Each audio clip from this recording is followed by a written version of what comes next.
저번 시간에 이어서 11조에 대해서도 공부를 해보겠습니다. 11조에 대해서는 저번에 말씀드렸죠. 10의 1조를 드리는 거지만 내 전부를 다 드린다고 말씀을 드렸어요. 그게 핵심이에요. 10의 1조를 드림으로 인해서 그것만 드린다고 나머지는 내 마음대로 쓰고 내 삶이 변화가 되지 않으면요, 그건 아무 의미가 없는 거야. 10의 1조를 드린다는 의미는 그 나머지 돈도 하나님을 위해서 쓰겠다고 내가 신앙 고백을 하는 거예요. 네? 그런 의미로 드리는 거라고. 그걸 명심하시고 오늘 본론으로 들어가겠습니다.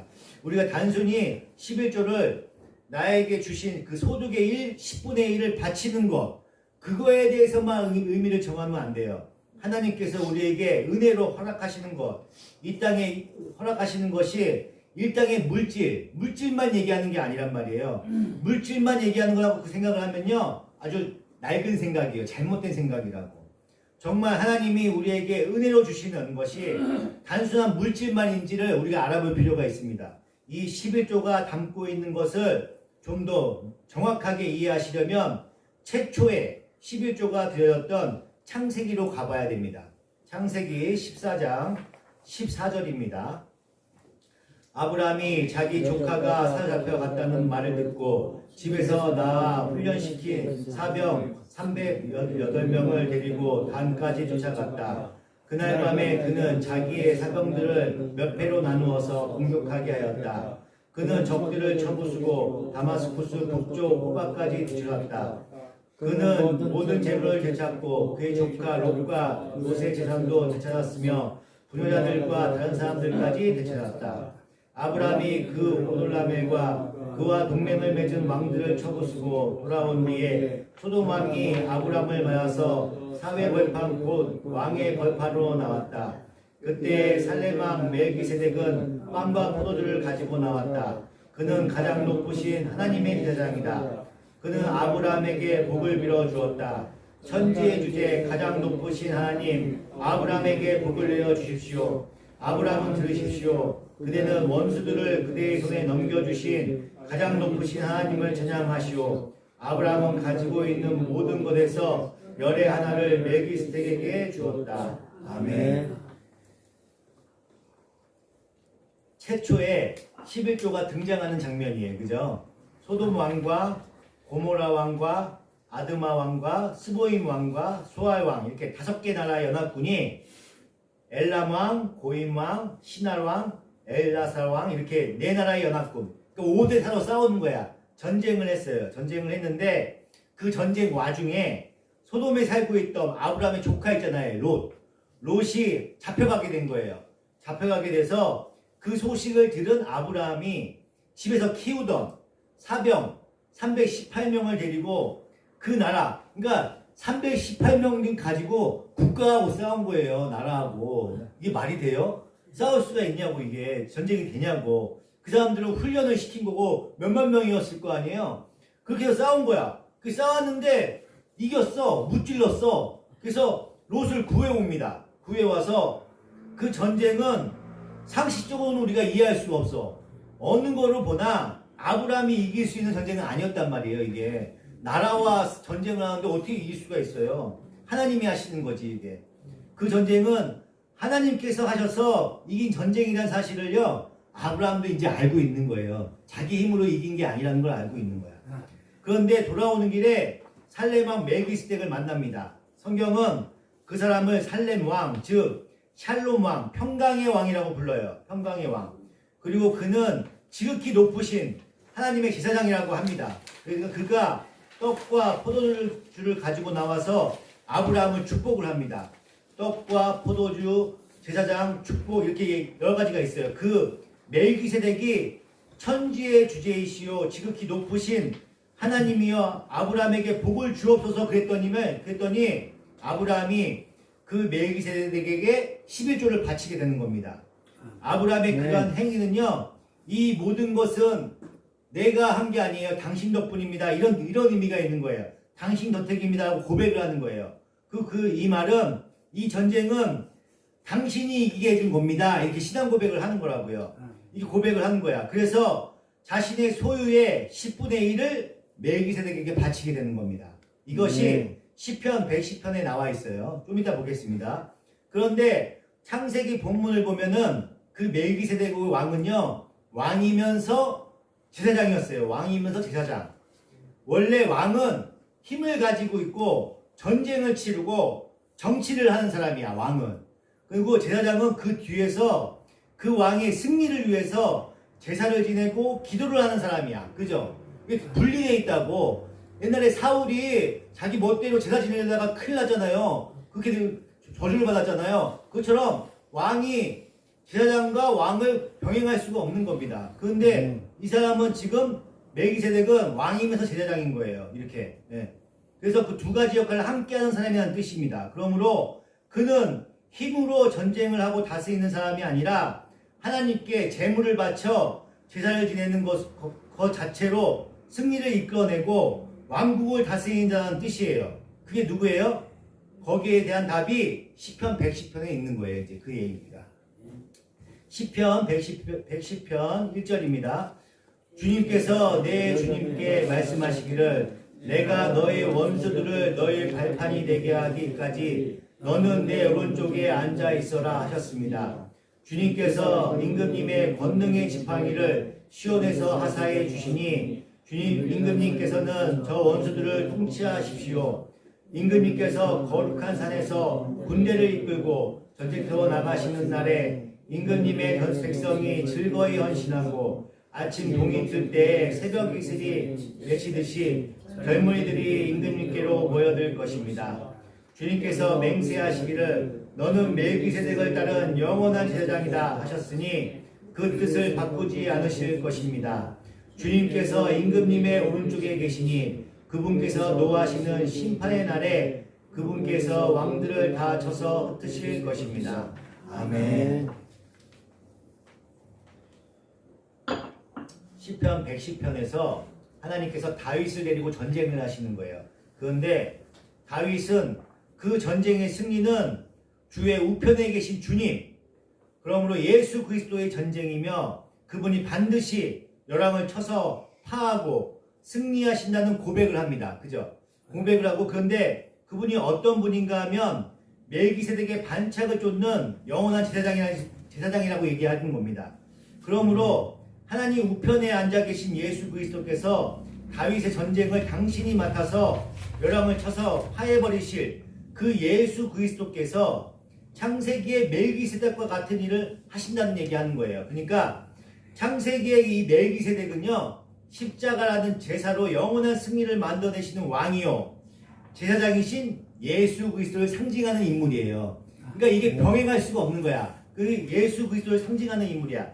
이 장면을 히브리서 기자가 히브리서 7장에서 인용을 합니다. 그 구절을 보시면 그 의미가 좀 더 명확하게 나올 거예요. 이제 히브리서 7장 1절입니다. 이 멜기세덱은 살렘 왕이요 지극히 높으신 하나님의 제사장이었습니다. 그는 아브라함이 여러 왕을 무찌르고 돌아올 때에 그를 만나서 축복해 주었습니다. 아브라함은 모든 것의 10분의 1을 그에게 나누어 주었습니다. 첫째로 멜기세덱이라는 이름은 정의의 왕이라는 뜻이요, 다음으로 그는 또한 살렘 왕인데 그것은 평화의 왕이라는 뜻입니다. 그에게는 아버지도 없고 어머니도 없고 족보도 없고 생애의 시작도 없고 생명의 끝도 없습니다. 그는 하나님의 아들과 같아서 언제까지나 제사장으로 계신 분입니다. 멜기세덱이 얼마나 위대한가요? 생각해 보십시오. 족장인 아브라함까지도 가장 좋은 전리품의 10분의 1을 그에게 바쳤습니다. 레위 자손 가운데서 제사장 직분을 맡은 사람들은 자기네 동족인 이스라엘 백성에게서 비록 그 백성도 아브라함의 자손이지만 율법을 따라서 10분의 1을 받아들이라는 명령을 받았습니다. 그러나 멜기세덱은 그들의 족보에 들지도 않았지만 아브라함에게서 10분의 1을 받았고 하나님의 약속을 받은 그 사람을 축복해 주었습니다. 두말할 것 없이 축복은 아랫사람이 윗사람에게서 받는 법입니다.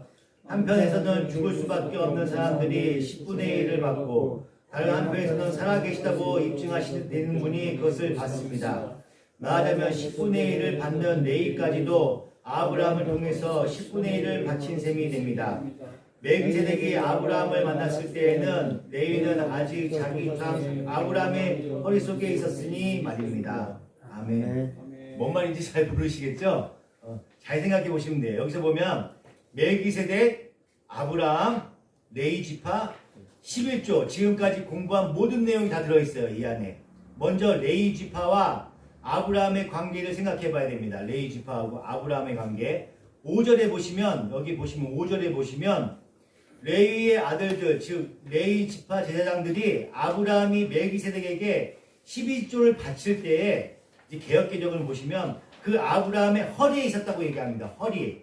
그 여기서 허리라는 것은요 쉬운 말로 배라는 뜻이에요. 배라는 뜻이 있습니다. 창세기 35장 11절입니다. 하나님이 그에게 말씀하셨다. 나는 전능한 하나님이시다. 너는 생육하고 번성할 것이다.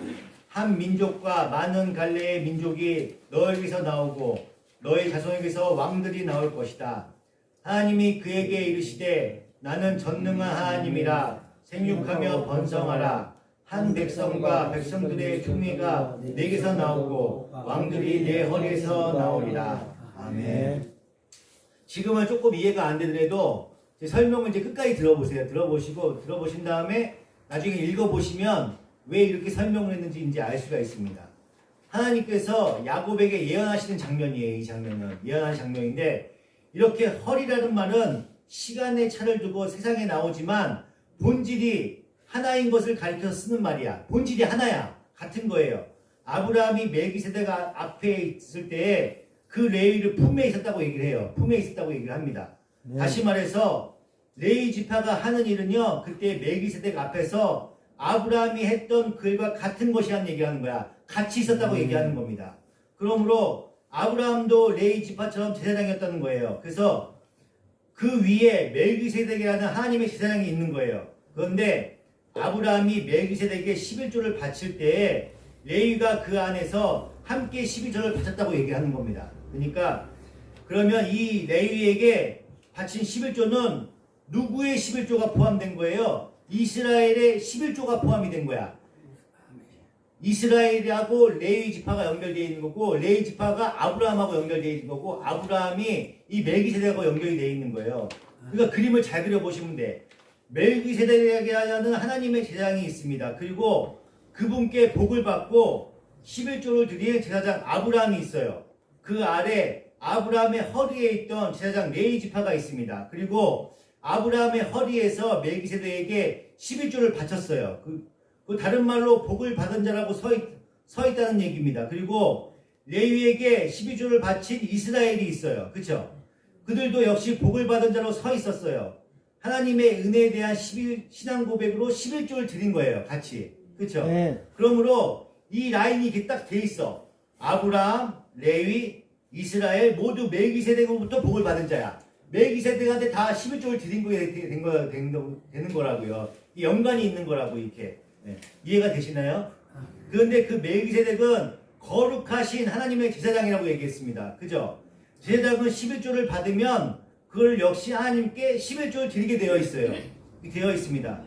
형식상으로는 대제사장인 아론이 받았지만 하나님은 그것을 내가 받았다 하고 말씀하시는 거야. 그래서 내가 받았다고 얘기를 하는 거야. 우리가 11조를 내면은 내가 받았다 이렇게 말씀하시는 거예요. 하나님이. 그런데 시편에 우리가 확인한 것처럼 그 멜기세덱은 예수 그리스도를 상징하는 분이야. 그죠? 예. 그러므로 이제 그림이 이제 확실하게 그려지는 거야. 하나님은 예수 그리스도를 통해 복을 흘려보내시는 거야. 예수 그리스도를 통해서 복을 흘려보내고 예수 그리스도는 아브라함과 그의 허리에 있는 레위 그리고 그 레위가 대표하고 있는 믿음의 후손인 이스라엘에게 복을 부어주시고 계시는 거야. 그러니까 예수님께서 이 계통을 통해서 다 복을 부어주시고 계시는 거야. 이걸 통해서. 그리고 그 복을 받은 자들이 하나님께 신앙 고백으로 바치는 것이 11조라는 얘기예요. 이렇게 연관이 되어 있는 겁니다. 그런데 11조를 내가 받은 거, 내가 받은 모든 복을 주님께서 허락하신 거야. 이 허락하셨다는 그 신앙 고백이라고. 그 자체가 전체를 대표하는 대속물이 되는 거예요. 이렇게 연관이 되어 있는 겁니다. 그러므로 우리가 드리는 11조도 레위가 되었던 11조와 제사도 아브라함이 되었던 11조도 모두 하나님의 백성들에게 복을 부어주시기 위해서 하나님께 바쳐지는 대속물, 대속물 뭐? 예수 그리스도를 상징하는 거예요. 예수 그리스도. 그로 말미암아 우리는 진짜 참복을 받게 되는 거야. 그걸 통해서 이제는 11조가 아니라 진짜 참복이신 예수 그리스도, 그로 말미암아 우리에게 주어진 영생, 즉 예수 그리스도 안에서 함께 제물로 되어진 복된 나를 하나님께 드리는 거예요. 이게 연관이 되어 있는 거예요. 옛날에는 그림자야. 구약은 그림자예요. 그림자에서 그 모형을 보여주신 거고, 참된 예수님이 오심으로 인해서 우리의 모든 것을 이렇게 드리게 되는 겁니다. 이게 하나님께서 복으로 주신 새로운 저는 하나님의 것입니다. 이게 오늘날의 11조라고요. 내가 하나님의 것입니다. 이게 고백을 하는 거라고요. 그래서 이제는 11조도 없어졌고, 레위 지파도 없어졌고, 재앙도 다 없어졌어요. 다 없어졌다고. 그래서 예수 그리스도 안에서 그 복이 완성되었기 때문에 그래요. 예수 그리스도 실제가 오셨잖아. 그러면 그림자는 다 없어지는 거야. 다 없어지게 되는 거야. 그래서 멜기세덱에서 11조까지 쭉 그려보면 거기서 뭐가 흐르고 있는 거예요? 복이라는 것이 흐르고 있는 거예요. 복. 이렇게 11조는 복의 계통도인 거예요. 복의 계통도. 이 복이 물질을 얘기하는 복이 아니에요. 영생을 얘기하는 거예요. 구원을 얘기하는 거라고. 구약에서는요, 예수 그리스도를 그리고 있던 11조를 레위 지파에게 내게 함으로써 구원이라는 복이 어떤 모양으로 우리에게 주어질까를 힌트하고 있었던 거야. 그 모양으로 그림자처럼 보여주고 있었던 거야. 그런데 심지어 구약 시대 사람들도 자기의 유익을 따라서 그 중요한 11조를 눈속임을 했어. 제대로 안 냈다고요. 그래서 사사기에 보시면요, 레위 지파 사람들이 개인 집에 흩어져서 무당 노릇을 해주고 밥벌이를 해야 됐어요. 그러니까 일을 해야 됐었다고. 레위 지파 사람들이요. 일을 해야 됐었어. 돈이 안 들어오니까, 11조가 안 들어오니까, 들어와도 뭐 저는 것, 힘있는 것, 약해 빠진 것, 이런 것만 들어왔어요. 그러니까 쓸모가 없잖아. 그러니까 생활이 안 된 거야. 그 레위 지파 사람들이 일을 해야 됐단 말이에요. 레위 사람들이 먹고 살기가 힘들었던 거예요. 그러므로 하나님께서 얼마나 통탄하고 이제 그랬었을 거예요. 그죠? 그렇게 되는 거야. 그래서 말라기에서 구약을 닫으시면서 내가 너희에게 11조로 하라고 한 것은 하늘의 복을 부어주시기 위해서, 구원을 내려주시기 위해서 예수 그리스도를 보낼 것을 상징하는 그 11조를 통해서 하나님의 은혜를 깨달으려고 보내주신 거야. 은혜를 깨달으라고. 근데 그것조차 하지 않은 거야. 그거에 대해서 하나님께서 통단하신 거예요. 그래서 말라기에 그 11조 얘기가 나온 겁니다.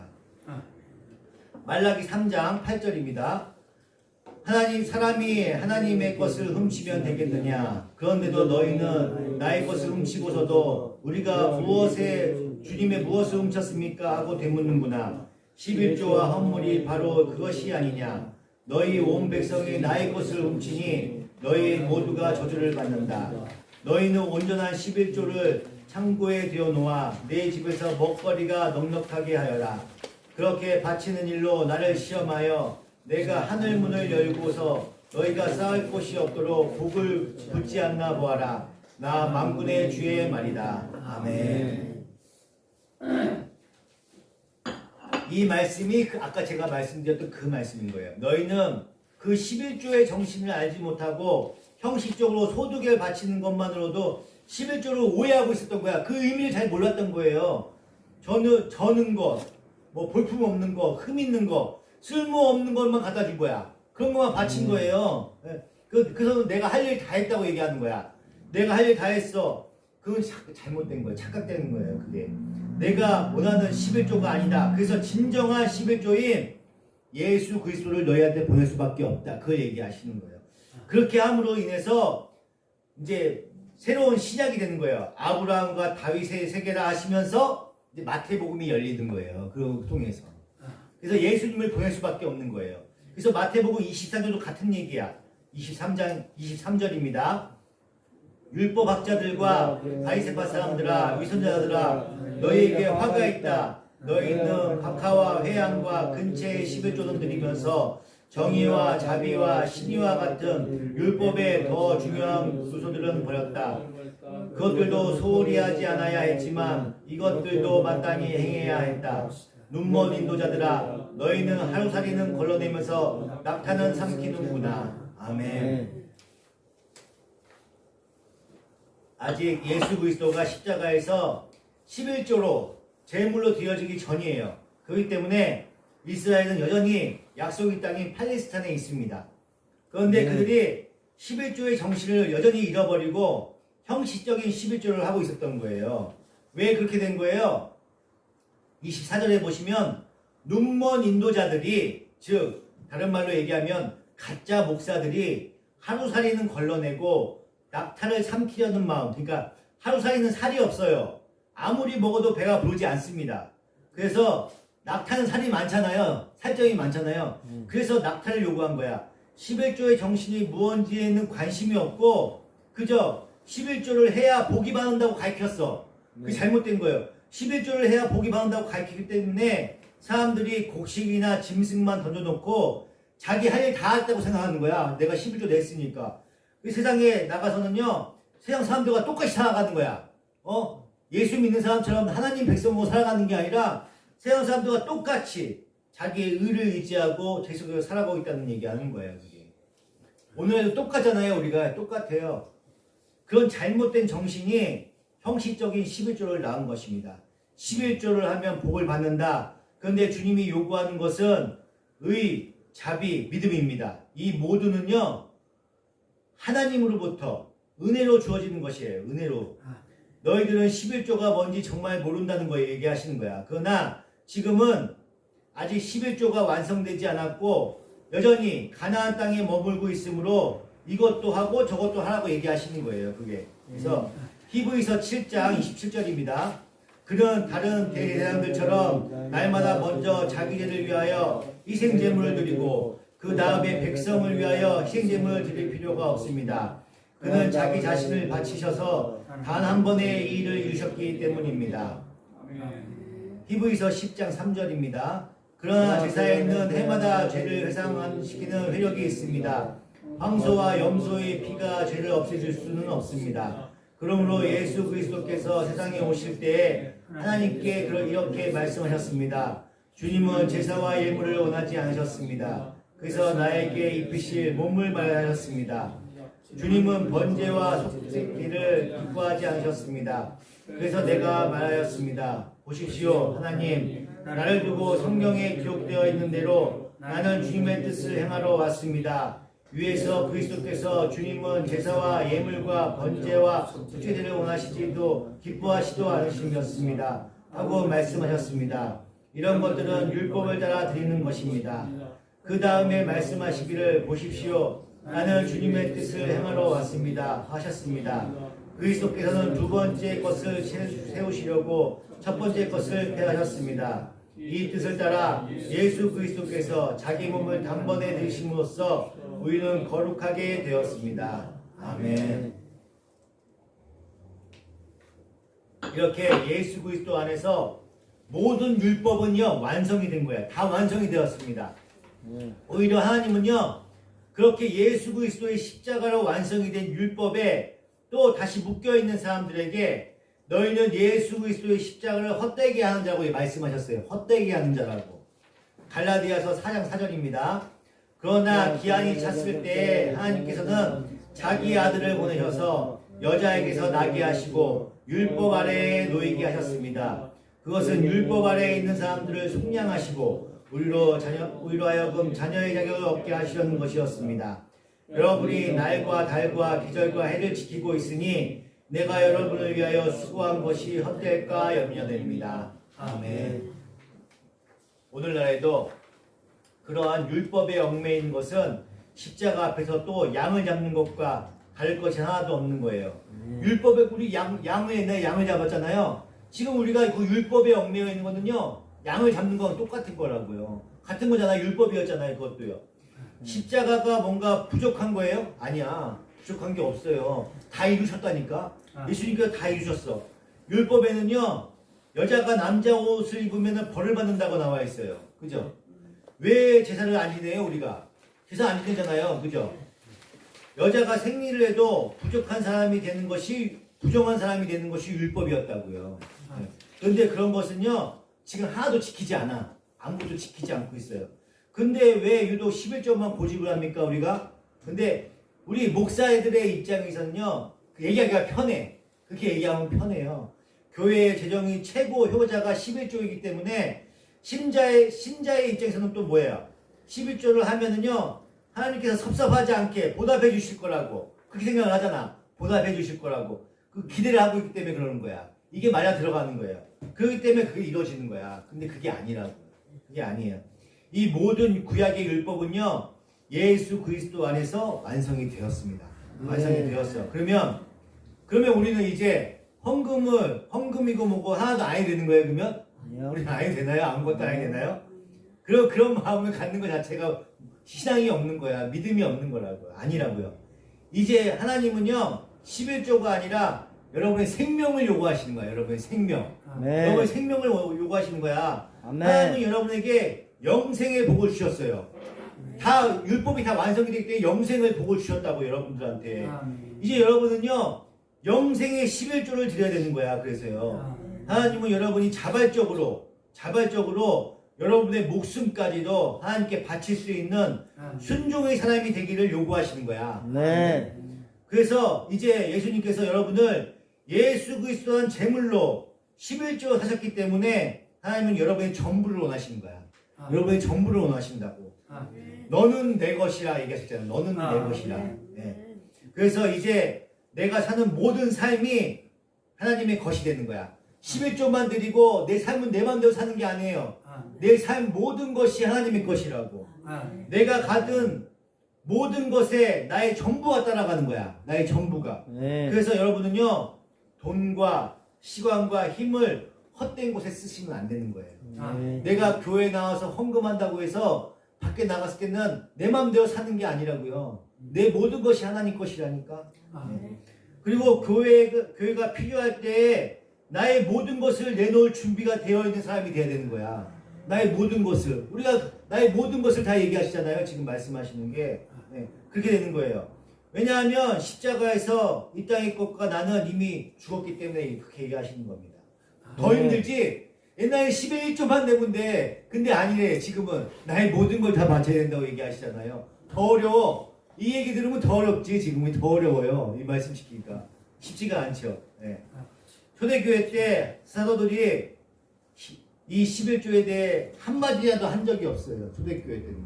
그런 얘기 한 적이 없어요. 그럼에도 그들은요, 11조가 아니라 자신의 전부를 하나님 앞에 내놓을 준비가 되어 있었습니다. 그때는요. 여러분, 이렇게 모든 헌금은요, 예수 그리스도를 선물로 받은 자들이 자신 안에 있는 예수 그리스도를 자신과 함께 하나님께 올려드리는 행위를 말하는 거야. 그런 행위를 말하는 거예요. 그래서 헌금을 안 하고의 그걸 따지기 전에 먼저 자기 안에 예수 그리스도가 있는지를 먼저 확인을 해봐야 되는 거야. 나한테 그 신앙이 있나? 나한테 믿음이 있나? 그리고 그 예수 그리스도로 인해서 내가 하나님께 전적으로 순종할 준비가 되어 있는 자인지를 먼저 확인을 해야 되는 거예요. 헌금이 중요한 게 아니야. 내 신앙이 먼저 중요한 거예요. 내 신앙이 이루어지면요, 그 헌금이 하나도 아깝지가 않아. 내가 이거 헌금한 건 하나도 아깝지가 않다고. 어떤 가운데서도 우리 시사님이 딸기를 이렇게 아침에 한 봉지, 한 바구니를 이렇게 싸갖고 줬더라고. 그런 마음이 중요해. 저 같으면은 3만원, 4만원 나왔는데 딸기 그 10,000원, 2만원 하면 얼마나 남어? 쓸 것도 없잖아요. 아까 우리를 생각해서 갖고 오시잖아요. 그런 마음이 귀중한 거지. 딸기가 중요한 게 아니라 신앙을 갖고 있는지가 중요한 거예요. 남들한테 베풀려고 갖고 오신 거 아니야. 우리 같은 교인들한테. 우리 같은 식구니까. 그런 거에 보면 내가 좀 감동받는다니까. 별거 아니지만은. 진짜야. 쉽지 않은 거야. 내 주머니에 100만 원이 있어. 그럼 딸기 한 바구니 사오는 거 쉽지. 100만 원이 있을 때는. 근데 내 주머니에 3만 원, 5만 원 있을 때 딸기 한 바구니 갖고 오는 거 쉬워요? 아니야. 쉽지 않아. 그런 거 쉽지가 않다고. 그런 것들을 얘기하는 거야. 값없이 감사한 마음에 내 물질이 아깝게 이렇게 드리잖아요. 이런 걸 보면은요, 유지사님하고 은혜하고 명석이가 그런 것들은 참 잘하는 것 같아. 나보다 훨씬 나아. 신앙이 오래돼서 그런가 봐. 나보다 저보다 훨씬 나아요. 나는 아까워. 몰래 꼬부쳐놨다가 나 혼자서 뭐 맛있는 거 먹을까 이런 생각할 것 같아. 나 같으면은. 지금은 난 없지만은. 그렇잖아요. 당장 집에서 갈아먹을 당근 사야지 이 마음 들지. 내가 명석이 은혜 뭐 사줘야 되겠다 이런 마음이 들려나 모르겠어. 아직 내가 부족한 것 같아. 그런 거 보면은요. 아직도 멀었습니다. 제가 봤을 때 저는요. 그런 마음들이 너무 귀해요. 진짜 내가 봤을 때는. 네. 그런 마음들 보면서 제가 여자리까지 온 거예요. 이 값없이 우리 가게에서 맨날 박스 접어주시고 맨날 그거 얼마나 힘들어. 매일매일 와서 박스 접어주시고 그거 쉽지 않아. 그 박스 접어주는 것만 하는 것도 아니야. 그럼 내가 뭔가 사드려야 되는데 오히려 먹을 거 사갖고 와. 같이 먹었어요 맨날. 그래서 내가 우리 이창대 이사님 내가 뭐 맛있는 거도 좀 한번 사드리고 그랬어야 되는데 그게 너무 아쉬워. 맛있는 거 한번 제대로 사드리지도 못했던 거. 그 마음 그게 너무 저한테는 지금 마음에 남아있어요. 그게 아직도. 그 값없게 주신 거를 내가 다른 사람한테 또 값없이 베풀어야지. 그 마음을 주시는 거 아니에요. 그렇죠? 이렇게 드리는 게 10의 1조가 중요한 게 아니에요. 11조가 중요한 게 아니라 10의 1조가 더한 것들도 우리 나눌 수 있는 거예요. 그 안에서. 그게 내 안에 있는 그리스도를 찾는 거야. 내 신앙을 찾는 거야. 그 믿음으로 가는 거야. 10의 1조 그거 중요하지. 11조 중요해요. 헌금도 중요해요. 그거 없으면은 여러분들이 그거 안 내면은 그냥 교회 문 닫으면 돼. 닫고 그냥 우리 다른 교회 가서 그냥 또 생활하면 돼요. 그거 중요한 게 아니야. 근데 그런 헌금을 통해서 이 교회가 운영이 되는 거야. 그건 맞아요. 그 헌금이 없으면은 운영이 안 돼. 그래서 여러분들이 값없게 이렇게 내어주시는 헌금으로 이 교회가 운영이 되는 겁니다. 그 마음을 제가 되게 감사하게 받고 있어요. 하나님의 일을 하는 거니까. 그렇지만 그 10의 1조가 더 중요한 건 뭐라고? 내 마음 안에 있는 예수 그리스도를 찾아야 된다고. 그 신앙을 먼저 찾으셔야 된다고. 그게 먼저예요. 그렇게 순수하게 충성하고 복종하고 순종할 수 있는 그 마음을 갖는 게 먼저란 얘기예요. 이게 11조의 정신이에요. 옛날에는 10의 1조가 의무였어. 의무. 근데 지금은 그건 아니야. 내 신앙을 먼저 찾는 게 중요해. 내 안에 그리스도가 살아계시면 10의 1조가 아니라 10의 2조, 3조도 낼 수가 있어. 내 삶이 풍족하면은. 근데 그걸 계획성이 순간적인 감동에 의해서 감정적으로 내시면 안 돼. 계획 안에서 내 삶에 지장이 없을 만큼 해서 내셔야 되는 거지. 그걸 얘기하는 거예요. 그러니까 내 우선 신앙 가운데서 계획적으로 계획을 세워서 내 안에 그리스도를 찾아감으로 인해서 그거를 값없이 감사한 마음으로 드릴 수 있어야 되는 겁니다. 그래서 헌금은요 그런 마음으로 드리셔야 되는 거야.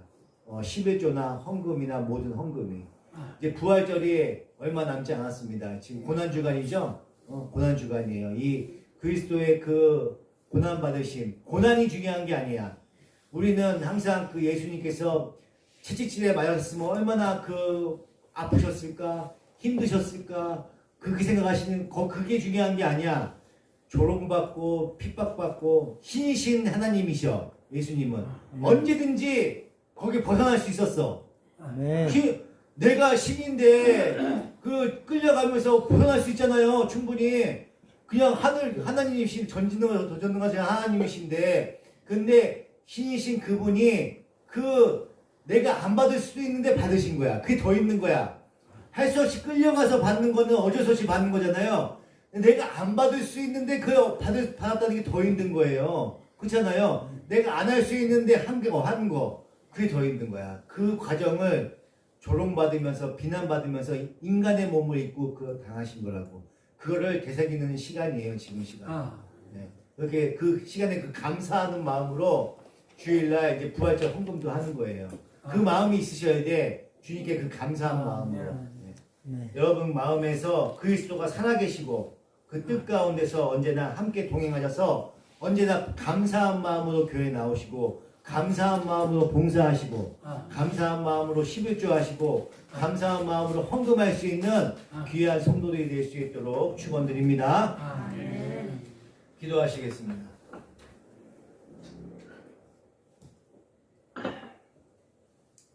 하나님의 크신 은혜와 사랑에 감사합니다. 주님께서 베풀어 주셔서 오늘도 성경 말씀을 통해서 11조를 통해서 주님을 알아가는 뜻깊은 시간 주시니 감사합니다. 그 주님의 말씀을 되새기는 삶이 되시게 하여 주시옵시고 언제나 삶을 통해서 감사가 넘치는 주님의 백성들 되게 하여 주시옵소서. 주님께 귀한 헌금을 드립니다. 이 헌금이 하나님 나라를 완성하는 귀한 헌금으로 쓰이게 하여 주시옵시고 우리 늘평원교회가 물질에 허덕이지 않고 주님의 말씀과 기도와 예배에 집중할 수 있는 교회가 되게 하여 주시옵소서. 세상에 휘둘리지 않게 하여 주시옵시고 언제나 주님께서 낮은 자들로서 쓰임받는 귀한 교회가 될 수 있도록 주님께서 역사하여 주시옵소서. 감사드리며 우리 주 예수 그리스도 이름으로 간절히 기도드리옵나이다. 아멘.